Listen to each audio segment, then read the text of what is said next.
Hey everyone, welcome back. Today we're going to be doing a deep dive into it's a little bit of a surprising topic. We're going to be looking at the downsides of kindness Oh, and specifically unbounded kindness. okay. Just that feeling of always giving, always saying yes until you are completely drained.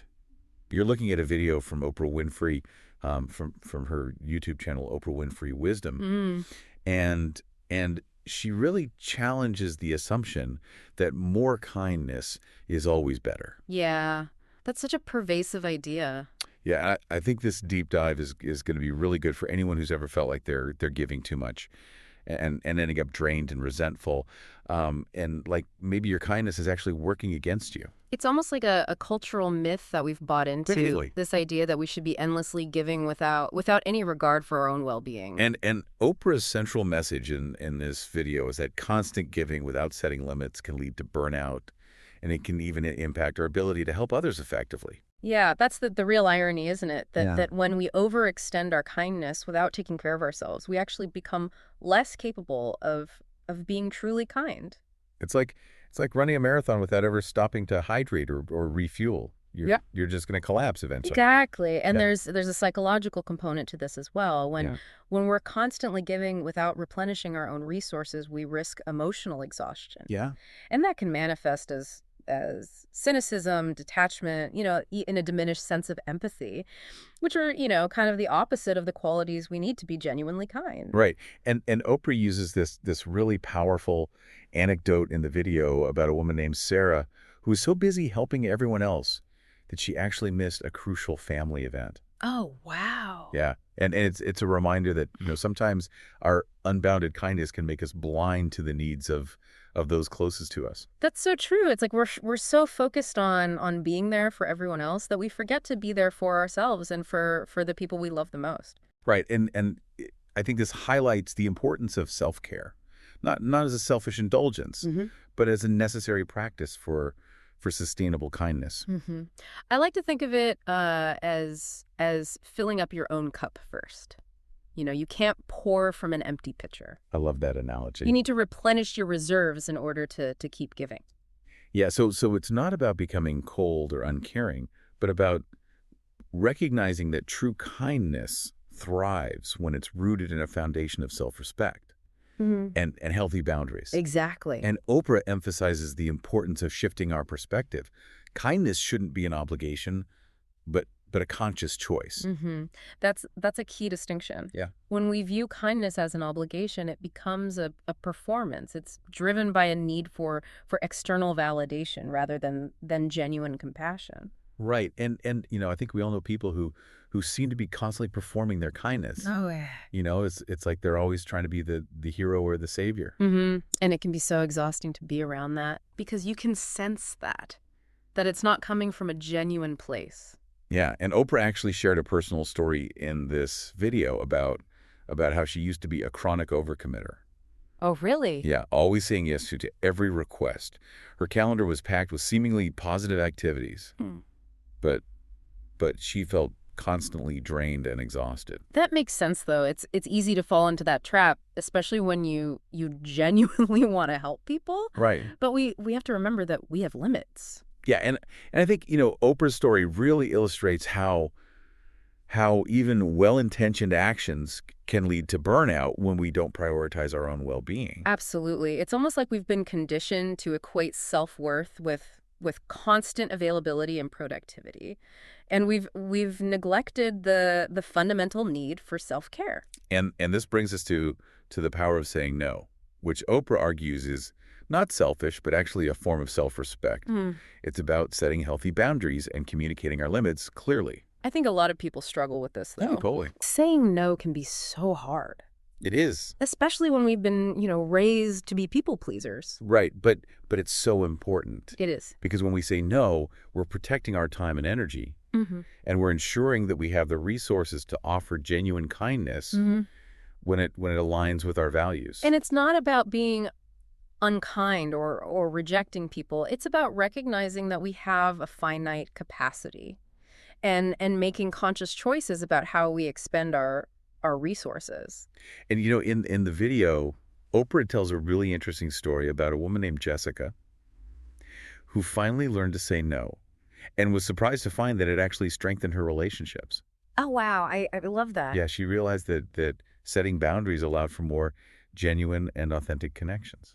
That makes so much sense, though, because when you're clear about your boundaries, people know where they stand with you. Yeah. And it creates a foundation of respect. It's like you're giving people the permission to do the same. Yeah. Exactly. And it creates a more balanced and ultimately more fulfilling dynamic. So it's not about pushing people away. No. It's about fostering respect and clarity in our interactions. Mhm. It's like creating a safe space for healthy, balanced relationships where everyone's needs are acknowledged and honored. I love that. Yeah. It's about, showing up authentically with our own limits and needs instead of trying to be everything to everyone. And Oprah uses this really powerful metaphor to illustrate this. She talks about imagine carrying a bucket of water and you're constantly pouring it out for others until you have nothing left for yourself. Oh, yeah. And that's kind of what it feels like when we overextend our kindness without replenishing our own reserves. Absolutely. We end up feeling depleted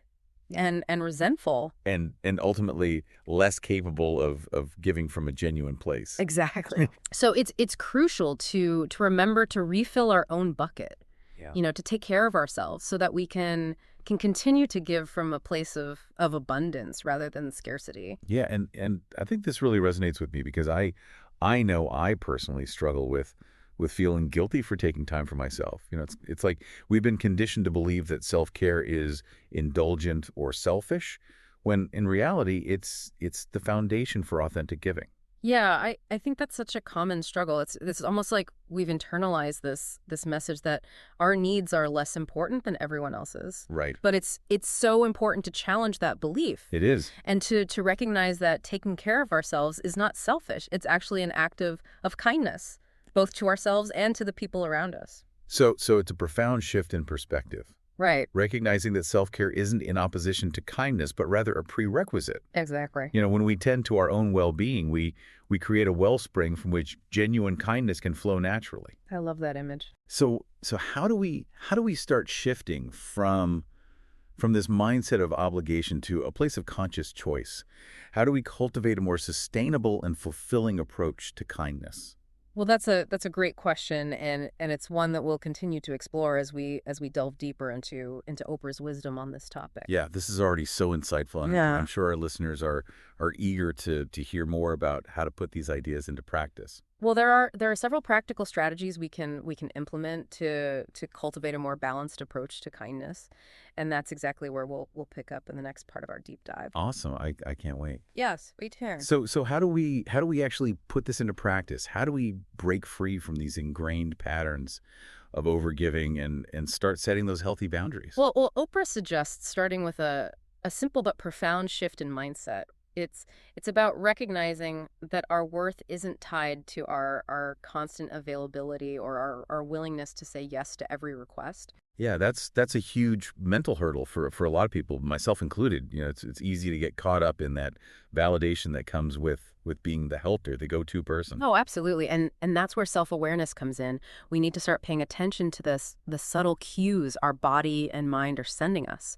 When we feel that twinge of resentment, that sense of being overwhelmed, that's a signal that we're approaching our limit. Mhm. Yeah, and Oprah really emphasizes the importance of learning to decipher those signals and honor them rather than pushing them aside. Exactly. It's about treating ourselves with the same kindness and compassion we extend to others.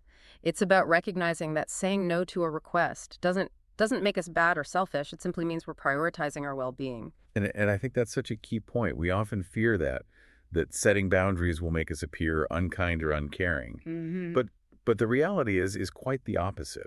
Precisely. When we set healthy boundaries, we're actually creating the space for more genuine and authentic connections. We're signaling to others that we respect ourselves and our limits, and in turn, they learn to respect us as well. Oprah tells this story of a woman named Claire who was, everyone's go-to for help, always putting others first, to the point where she neglected her own needs and even missed out on important family events. Claire's story is such a powerful reminder that unbounded kindness without the balance of self-care and boundaries can actually become a form of self-sabotage. It's like it's almost paradoxical, right? The very act of trying to be kind to everyone can end up making us less effective and even damaging our relationships. That's the irony, isn't it? True kindness isn't about sacrificing ourselves. It's about finding a sustainable balance that allows us to give from a place of strength and authenticity. So how do we start setting those boundaries? What are some practical steps we can take? Well, Oprah suggests starting small. Maybe it's saying no to an extra commitment when you're already feeling stretched thin, or taking a few minutes each day to practice self-care, whether that's meditation, a walk in nature, or simply saying no to social media for a few hours. Yeah, those small acts of self-preservation can make such a huge difference. It's like building up that kindness muscle we talked about earlier, Yeah. strengthening our capacity to give without depleting ourselves. Exactly. And remember, setting boundaries is a skill. And like any skill, it takes practice. It's about learning to communicate our needs clearly and assertively without guilt or apology.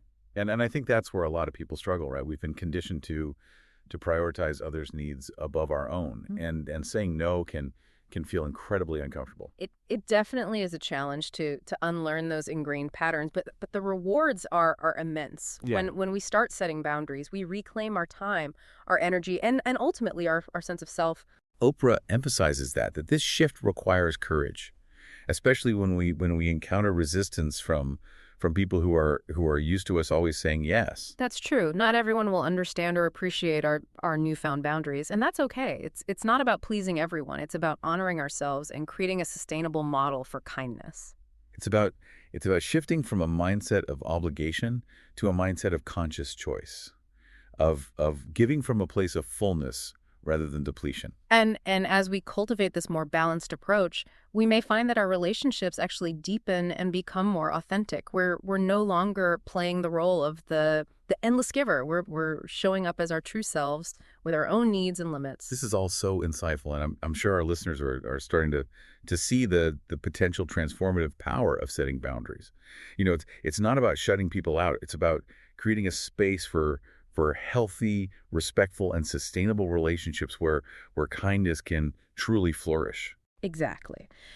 And as we continue exploring Oprah's wisdom, we'll delve into even more practical strategies and insights to help listeners cultivate a more balanced and fulfilling approach to kindness, one that nourishes both themselves and those around them. It's interesting, right? Like we always associate kindness with these big gestures, Yeah. going above and beyond, when really it's those small, consistent acts that have the most impact. Yeah, it's so true. We get caught up in this idea that kindness has to be, this extraordinary effort when really it can be woven into just our everyday interactions. Like Oprah talks about, actively listening to someone, Hmm. offering a genuine compliment, or even just asking, "How are you?" Really. Right. Those small gestures can be so nourishing, both for the giver and the receiver. And I think those small acts are often easier to sustain Yeah, because they don't require us to deplete ourselves. exactly. They come from a more genuine place Mm. rather than obligation. And Oprah uses this beautiful analogy.